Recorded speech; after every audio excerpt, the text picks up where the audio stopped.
Hello बच्चों, हम लोगों ने अभी गोल्जी बॉडी को देखा, गोल्जी बॉडी के फंक्शंस को देखा। अब हम लोग लाइसोसोम को डिस्कस करेंगे, है ना। तो single membrane bound cell organelle में पहला हम लोगों ने एंडोप्लाज्मिक रेटिकुलम को देखा था, दूसरा हम लोगों ने गोल्जी बॉडी को देखा, है ना। तीसरा गोल्जी बॉडी के बाद लाइसोसोम को हम लोग देखेंगे, लाइसोसोम का फॉर्मेशन किस तरह से होता है। हम लोगों ने अभी गर्ल सिस्टम को देखा, एक्चुअली गर्ल सिस्टम ही लाइसोसोम का फॉर्मेशन करता है, जहाँ पे इन्वॉल्वमेंट होता है गोल्जी बॉडी का इसके साथ एंडोप्लाज्मिक रेटिकुलम के साथ। ये गोल्जी बॉडी है, इसका इन्वॉल्वमेंट इसके साथ होता है, एंडोप्लाज्मिक रेटिकुलम के साथ होता है, और ये दोनों मिलके इसका फॉर्मेशन करता है, लाइसोसोम का फॉर्मेशन करता है। इस तरह से क्या होती है, लाइसोसोम का फॉर्मेशन होता है। तो लाइसोसोम के रिगार्ड हम लोगों को अभी पढ़ना है ना। तो मैं सारी चीज़ों को यहाँ पे रब करता हूँ।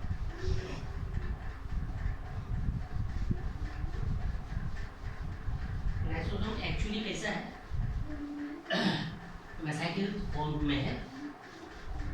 लाइसोसोम एक्चुअली वेसिकुलर फॉर्म्स में है, वेसिकल फॉर्म में। और लाइसोसोम इस तरह से क्या होता है, एक बॉडी होती है ना, स्फेरिकल बॉडी होती है, बैलन लाइक स्ट्रक्चर होती है, सेल टाइप स्ट्रक्चर। इसका बाउंड्री वॉल होता है, इसको बोलते हैं लाइसोसोमल मेम्ब्रेन। क्या बोलते हैं, लाइसोसोमल मेम्ब्रेन।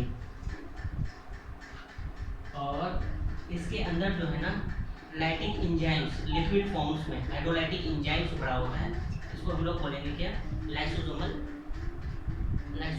एंजाइम। क्या बोलेंगे, lysosomal membrane and lysosomal matrix. Lysosomal matrix ये दो पार्ट्स है लाइसोसोम का। एक मेम्ब्रेन है जिसको एनवेलप बोलते हैं, और ये एनवेलप कैसा है, सिंगल मेम्ब्रेन है ना। और दूसरा अंदर में जो फ्रूट बड़ा हुआ है लाइसोसोमल एंजाइम्स होता है लाइसोसोमल मैट्रिक्स में, तो वो लाइटिक एंजाइम्स दो कंपोनेंट एलिमेंट्स हो गए, lysosomal membrane and lysosomal matrix. General points हम लोग देखेंगे लाइसोसोम के रिगार्ड। ये थर्ड जो हम लोग सेल ऑर्गेनेल्स पढ़ेंगे, इसको पढ़ेंगे, लाइसोसोम को पढ़ेंगे। तो लाइसोसोम के रिगार्ड हम लोग जनरल इंफॉर्मेशन को पहले देख लेते हैं क्या क्या है। जनरल इंफॉर्मेशन में फर्स्ट इंफॉर्मेशन क्या है, इसको हम लोग बोलते हैं सुसाइडल वे। क्या बोलते हैं, सुसाइडल वे। सुसाइडल वे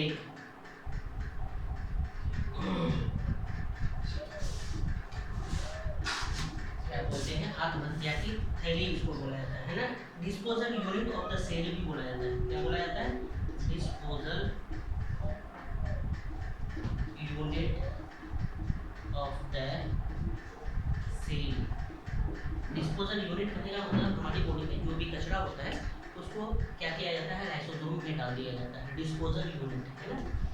और ये लाइसोसोम उसको क्या करता है, डाइजेस्ट करके, है ना, जो यूजेबल सब्सटेंस है हमारी बॉडी में डाल देता है, और जो अनयूजेबल सब्सटेंस होता है उसको हमारी बॉडी से बाहर कर देता है। लाइसोसोम को इस वजह से क्या बोलते हैं, suicidal way.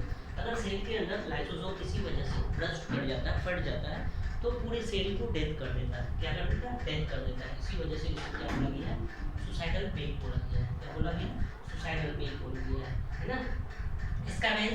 Scavenger of the cell भी बोला जाता है इसको, scavenger of the cell. Cell में जो भी कचरा होता है ना उसको डाइजेस्ट कर देता है, इसी वजह से स्कैवेंजर का नाम दिया गया है, scavenger of the cell, cell का स्कैवेंजर है ना। हमारे एनवायरनमेंट में देखा जाए कुछ ऑर्गेनिज्म होते हैं जैसे पिग, शुअर वगैरह, उसके अलावा बर्ड्स होते हैं, वल्चर, वो हमारे एनवायरनमेंट को क्लीन करता है। क्या करता है, एनवायरनमेंट को क्लीन करता है। इसी वजह से उस बर्ड्स को या फिर पिग को हम लोग स्कैवेंजर ऑफ द एनवायरनमेंट बोलते हैं, एनवायरनमेंट को सफाई करने वाला। स्कैवेंजर करने का मतलब सफाई करने वाला है ना। तो सेल के अंदर जो भी कचरा होता है उसको डिस्पोज करता है, डाइजेस्ट करता है, ये लाइसोसोम। Okay, clear. तो ये तीन पॉइंट हम लोग देखें। नोमेनक्लेचर, किसने नाम दिया लाइसोसोम, नोमेनक्लेचर किसने दिया, नोमेनक्लेचर है ना। तो नोमेनक्लेचर बाय नोविकोव, एक साइंटिस्ट है, इसका नाम लाइसोसोम दिया है ना। कॉमन कहाँ पे होगा, एनिमल सेल में होगा, common in animal cell, animal cell में ये कॉमन होगा है ना। और अबाउंडेंट ज़्यादा अमाउंट में कहाँ पे होगा, अबाउंडेड इन डाइजेस्टिव सेल्स, क्योंकि इसमें डाइजेस्टिव एंजाइम्स होता है, लाइटिक एंजाइम्स होता है, ये हमारे डाइजेस्टिव सेल्स में ज़्यादा पाया जाएगा। लाइसोसोम हमारे डाइजेस्टिव सेल्स में ज़्यादा जाएगा, क्योंकि हम जो खाना खाते हैं उसको डाइजेस्ट कौन करेगा, लाइसोसोमल मैट्रिक्स में जो एंजाइम्स होता है, लाइटिक एंजाइम्स बोलते हैं, वो लाइटिक एंजाइम्स उस फूड को डाइजेस्ट करेगा, है ना। तो कॉमनली इन एनिमल सेल, और एनिमल सेल में एक्चुअली कहाँ पे, डाइजेस्टिव सेल्स में, कौन सा सेल्स में, डाइजेस्टिव सेल्स में अबाउंडेड, बहुत ज़्यादा नंबर्स में होगा। अभी देखते हैं नंबर्स कितना होगा, 50 to 50,000 तक होता है ना। यहाँ पे देखेंगे हम लोग कितना होता है, जनरली एब्सेंट होता है प्लांट सेल में। नेक्स्ट पॉइंट हम लोग देखेंगे, generally absent in, generally absent in plant cell, plant cell में जनरली क्या होता है, एब्सेंट होता है ना। फर्स्ट रिपोर्ट किया था प्लांट सेल में, first reported by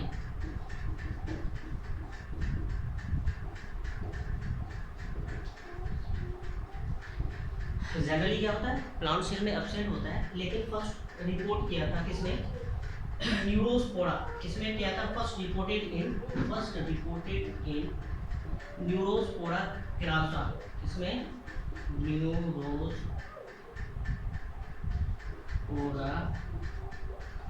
crassa, Neurospora में, जिसको हम लोग बोलते हैं पिंक मोल्ड, क्या बोलते हैं, पिंक मोल्ड बोलते हैं,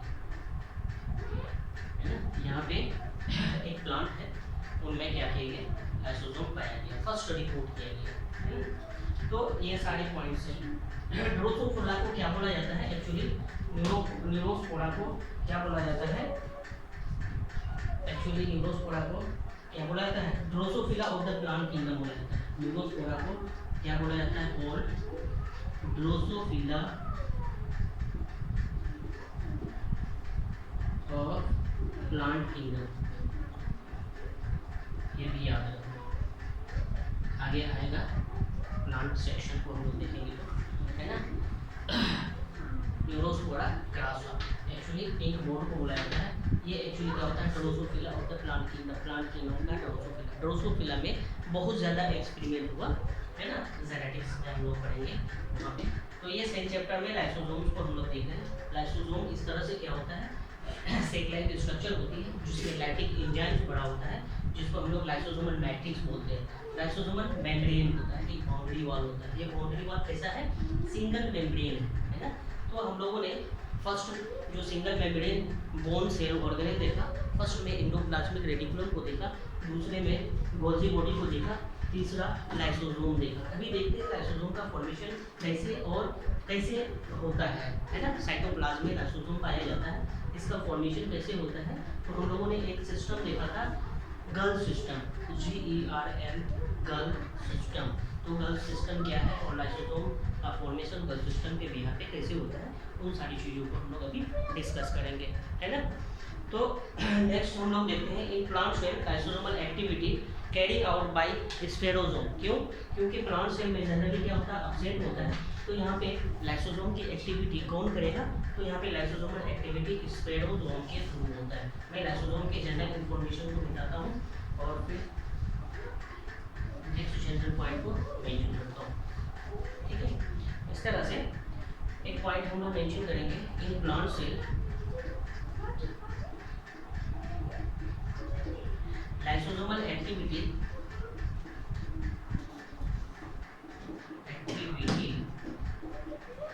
controlled by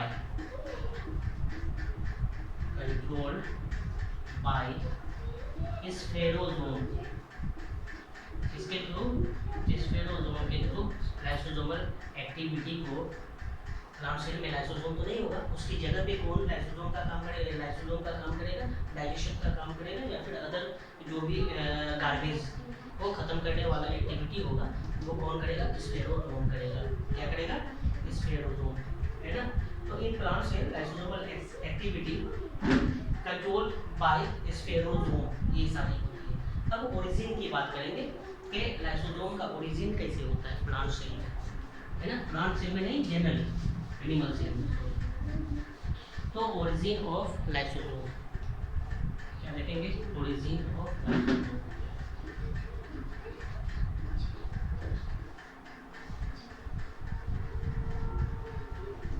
origin of lysosome, ये ओरिजिन किस तरह से होता है वो हम लोग देखेंगे, है ना।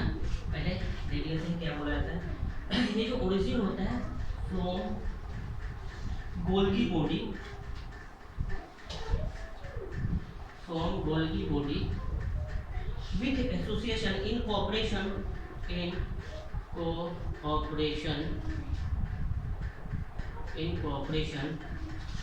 with endoplasmic reticulum with ER, है ना, with endoplasmic reticulum through the Gulf system, through the Gulf system, Gulf system किसके थ्रू होती है, गल्फ सिस्टम के थ्रू होती है ना। जहाँ पे गोल्जी बॉडी क्या होता है, ऑपरेट करता है एंडोप्लाज्मिक रेटिकुलम को, और ये सिस्टम किस सिस्टम में होता है, gulf system. Golgi body associate होता है एंडोप्लाज्मिक रेटिकुलम के साथ और लाइसोसोम का फॉर्मेशन करता है। तो यहाँ पे गल्फ सिस्टम को हम लोग मेंशन करेंगे। एक्चुअली ये जो गल्फ सिस्टम है, गल्फ सिस्टम इसको हम लोग मेंशन करेंगे। ये गल्फ सिस्टम एक्चुअली है क्या, अभी हम लोगों ने देखा ये न्यूक्लियस है, एंडोप्लाज्मिक रेटिकुलम है। एंडोप्लाज्मिक रेटिकुलम इस तरह से वेसिकल्स बनाता है, ट्यूब्यूल्स का फॉर्मेशन होता है और गोल्जी बॉडी फॉर्म होता है ना। इस तरह से क्या होता है, गोल्जी बॉडी फॉर्म होता है और ये दोनों मिलके क्या क्या, ER और गोल्जी बॉडी दोनों मिलके, ER और गोल्जी बॉडी मिलके किसका फॉर्मेशन करता है, लाइसोसोम का, इसका लाइसोसोम का फॉर्मेशन करता है। तो गल्फ सिस्टम है जहाँ पे गोल्जी बॉडी एंडोप्लाज्मिक रेटिकुलम के साथ कोऑपरेशन में आता है, दोनों मिलके एक बिल्डिंग को बनाना होता है। तो बहुत सारे लोग चाहिए, एक तो बिल्डर चाहिए, एक तो क्या चाहिए, राजमिस्त्री चाहिए, खिड़की वगैरह बनाना है तो उसके लिए अलग आदमी होगा, है ना। इलेक्ट्रिक वायर वगैरह करना होगा तो अलग आदमी होगा। एक बिल्डिंग को बनाने के लिए तरह तरह के आदमी की रिक्वायरमेंट होती है, अलग अलग फील्ड की।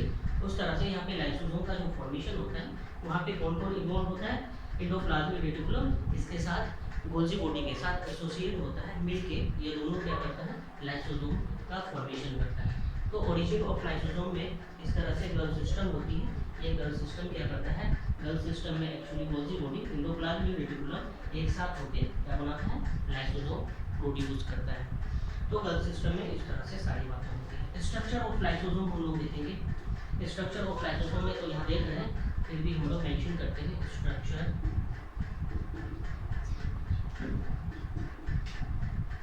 ऑफ लाइसोसोम क्या क्या होती है। अभी हम लोगों ने देखा कि लाइसोसोम है, ये लाइसोसोमल मेम्ब्रेन है और ये लाइसोसोमल मैट्रिक्स है। क्या है, मैट्रिक्स। ये लाइसोसोमल मेम्ब्रेन और लाइसोसोमल मैट्रिक्स शॉर्ट फॉर्म में लिखा है लाइसोसोम के लिए, लाइसोसोमल मैट्रिक्स है ना। ये स्ट्रक्चर होती है, single membrane bound cell organelle होता है। पहला यहाँ पे कौन आता है, बाउंड्री वॉल, जो कि एनवेलप का काम करता है, जिसको हम लोग लाइसोसोमल मेम्ब्रेन बोलते हैं, और लाइसोसोमल मेम्ब्रेन को हम लोग मेंशन करते हैं। लाइसोसोमल मेम्ब्रेन में इस तरह से फर्स्ट हेडिंग डालेंगे, lysosomal membrane, membrane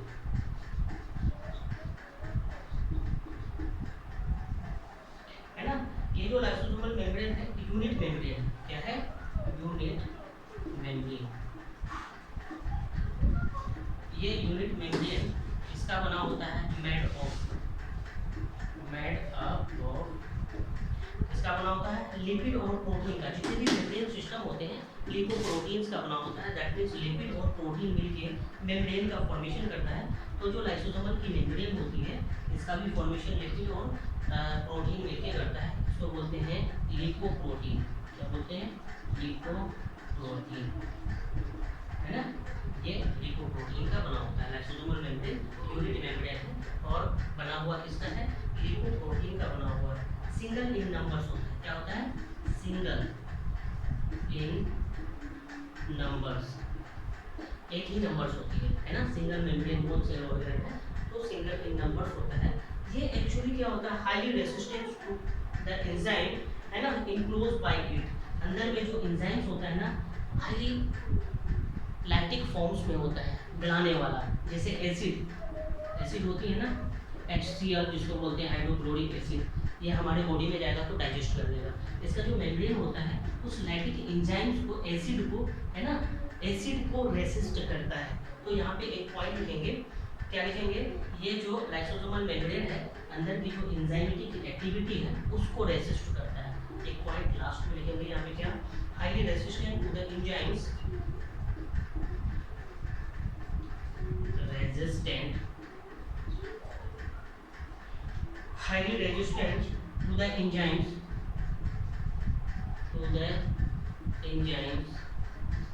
enclosed by it। इसके थ्रू जो घेरा हुआ है ना, बांधा हुआ है, वो हाईली रेसिस्टेंस है। कौन, मेम्ब्रेन, लाइसोसोमल मेम्ब्रेन क्या है, हाईली रेसिस्टेंट है, एंजाइमेटिक इनक्लोज बाय इट, इसके अंदर जो एंजाइम्स है उसको रेसिस्ट करने वाला है ना। इस तरह से ये सारी चीज़ें यहाँ पे हैं। इसका दो फंक्शन हम लोग देखेंगे, ये लेवलाइजर और स्टेबलाइजर का काम करता है। क्या करता है, लेवलाइजर एंड स्टेबलाइजर का काम करता है। कैसे करता है, लाइसोसोमल मेम्ब्रेन लेवलाइजर का और स्टेबलाइजर का काम करता है, वो कैसे, वो देखते हैं। नेक्स्ट पॉइंट हम लोग देखेंगे लाइसोसोम का। लाइसोसोम का नेक्स्ट पॉइंट होता है विथ लेवलाइजर एंड स्टेबलाइजर,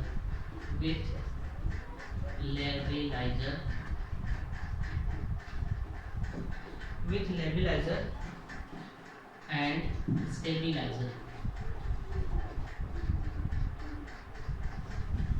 है ना। लेवलाइजर और स्टेबलाइजर नेचर क्या है लाइसोसोमल मेम्ब्रेन का, हम लोग फर्स्ट देखते हैं। लेवलाइजर कहने का मतलब, लेवलाइजर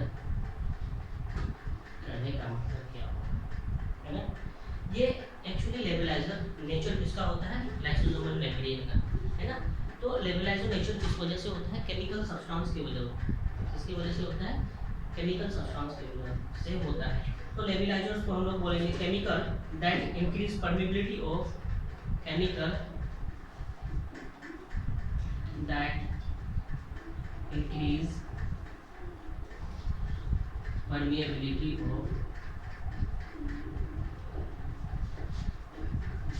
permeability of lysosomal membrane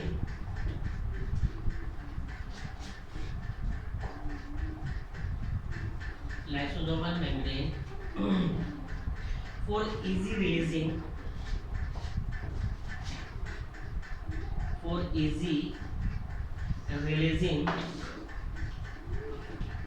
of lysosomal enzyme।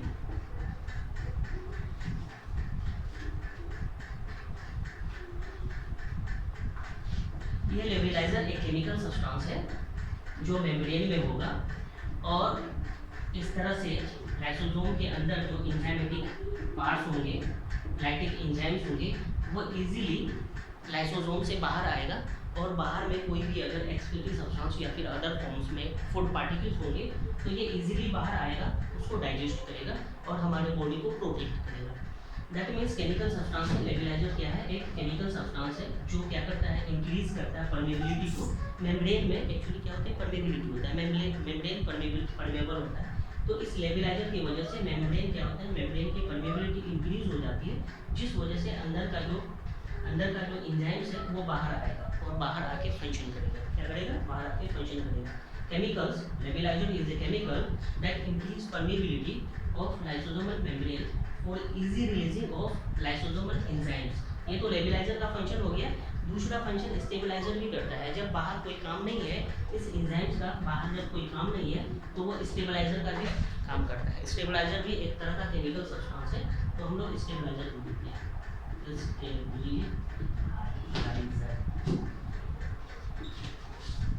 Stabiliser क्या है, ये भी केमिकल सब्सटेंस है, केमिकल सब्सटेंस, ये केमिकल सब्सटेंस है है ना, that increase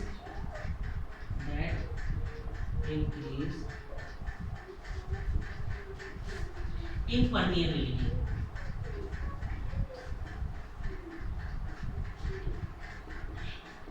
impermeability of impermeability of lysosomal membrane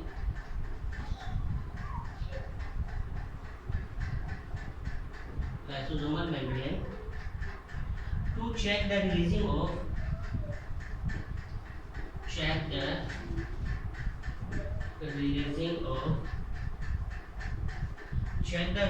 of lysosomal enzymes.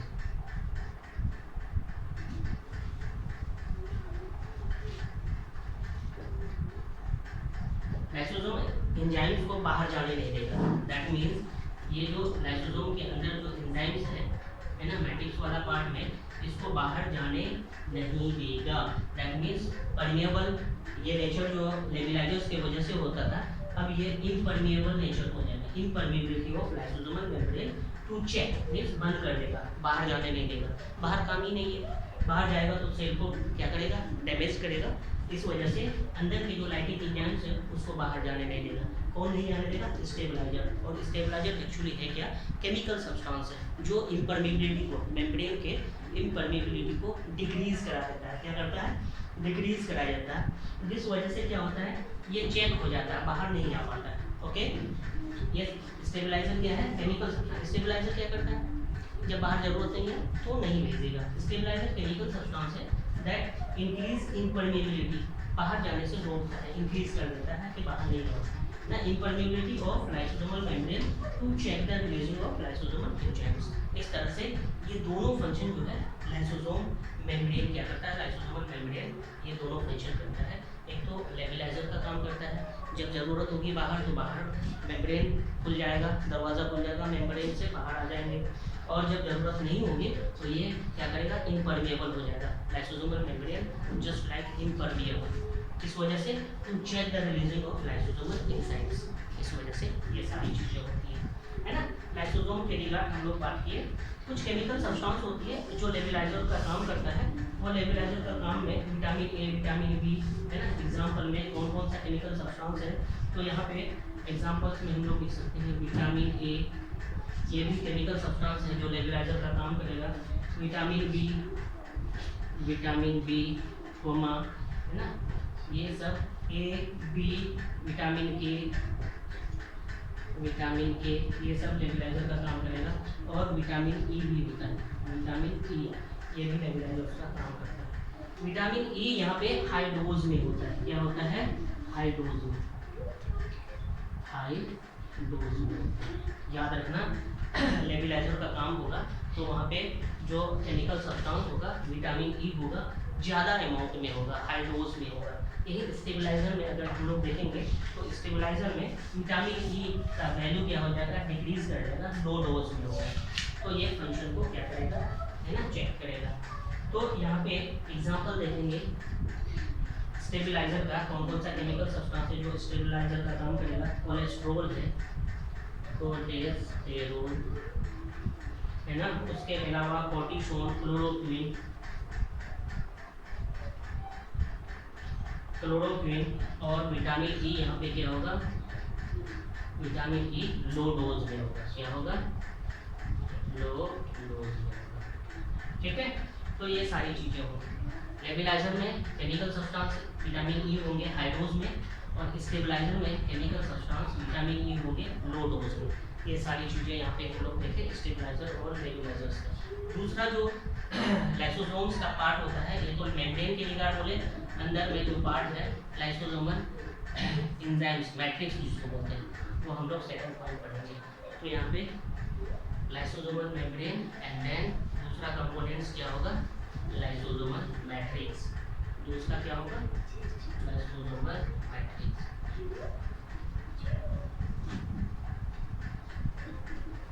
ये लाइसोसोमल मैट्रिक्स है ना। ये लाइसोसोमल मैट्रिक्स एक्चुअली क्या है, अंदर का जो लाइटिक एंजाइम्स है वो वाला पार्ट है, लिपिड वाला पार्ट है। लाइसोसोमल मैट्रिक्स के रिगार्ड हम लोग बात करेंगे। लाइसोसोमल मैट्रिक्स ये rich in hydrolytic enzymes, rich in hydrolytic enzymes.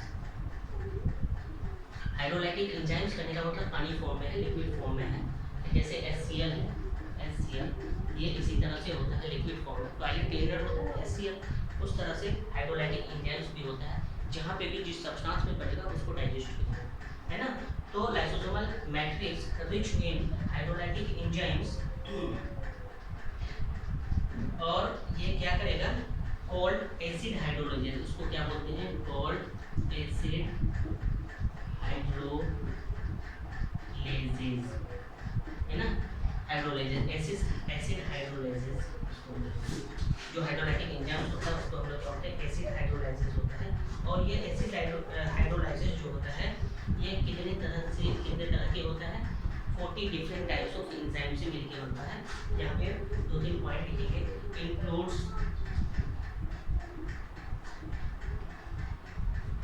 Includes यहाँ पे जो होंगे about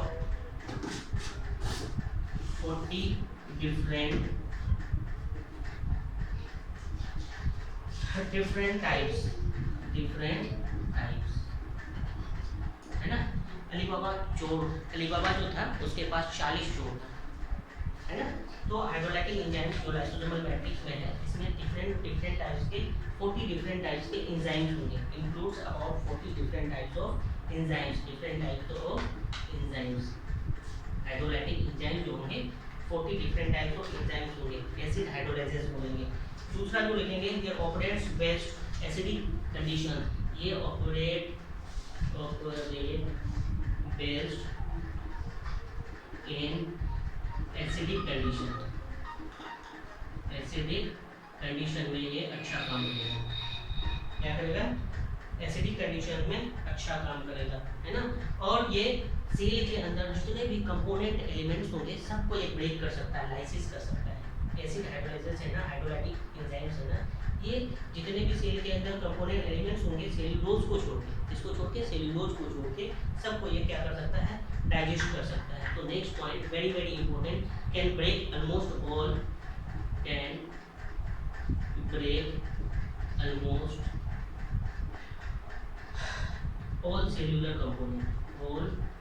cellular component except cellulose को छोड़ के जितने भी सेल्यूलर कंपोनेंट होंगे उसको ब्रेक कर सकता है। क्या कर सकता है, उसको ये ब्रेक कर सकता है। ओके, यहाँ तक क्लियर हुआ, है ना। और हम लोग देखेंगे नेक्स्ट क्लास में जो कॉमन एसिड हाइड्रोलाइजेज है उसके एग्जांपल्स को देखेंगे। Okay, all the best.